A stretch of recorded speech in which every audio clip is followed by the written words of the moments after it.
এই ধরনের অস্থিরতার বিরুদ্ধে, এই ধরনের মানসিক পীড়নের বিরুদ্ধে, এই সমস্ত নির্যাতনের বিরুদ্ধে, এই জঙ্গিবাদের আলামতের এই প্রকরণের বিরুদ্ধে আমরা সবাই একসাথে দাঁড়াবো। আমরা ছেলেরা হোক, মেয়েরা হোক, সব একসাথে দাঁড়িয়ে এই দেশকে আমরা সভ্যতার আরো পত্রিকা হিসেবে গড়ে তুলবো। এটাই হবে আমাদের প্রত্যয়। এখানে নারী পুরুষ সমান অধিকার ভোগ করে এবং সেটাই করার কথা। এখানে কেউ কম বেশি হওয়ার কোনো সুযোগ নেই। এবং আমাদের যে ধর্ম ইসলাম, সেখানে পরিপূর্ণভাবে নারীর স্বাধীনতা কথা নিশ্চিতভাবে।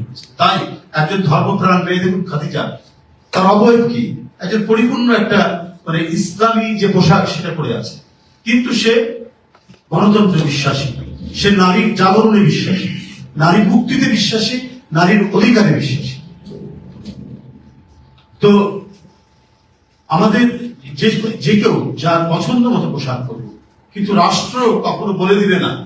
হ্যাঁ, সেটা অবশ্যই শ্লীলতার একটা ঘেরাটক, শ্লীলতার একটা জায়গা থাকবে, কিন্তু কে কিরকম পোশাক করবে না করবে সেটা রাষ্ট্র কখনো নির্ধারণ করে দেবে না। আমরা সেই অগ্রগতির দিকে, সেই মানব সভ্যতার আজকের যে এগিয়ে আসা, সেই পক্ষেই আমরা থাকবো। সেই পক্ষেই আমি মনে করি যে জাতীয়তাবাদী শক্তি থেকেছে, জিয়াউর রহমান থেকেছেন, শহীদ জিয়া, দেশের নেত্রী বেগম খালেদা জিয়া, এবং আজকে যিনি এই দেশ এবং জাতির আমার স্বাধীনতা সার্বভৌমত্ব এবং গণতন্ত্রের যে পতাকা যিনি বহন করছেন, তারেক রহমান, তিনি এই মন্ত্রে এবং এই নীতিতেই বিশ্বাস করেন। আমরা সেই পথে এগিয়ে যাব।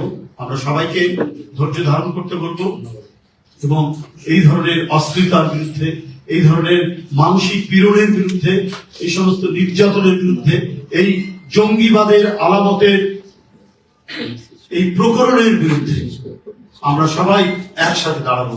আমরা ছেলেরা হোক, মেয়েরা হোক, সব একসাথে দাঁড়িয়ে এই দেশকে আমরা সভ্যতার আরো পত্রিকা হিসেবে গড়ে তুলবো। এটাই হবে আমাদের প্রত্যয়।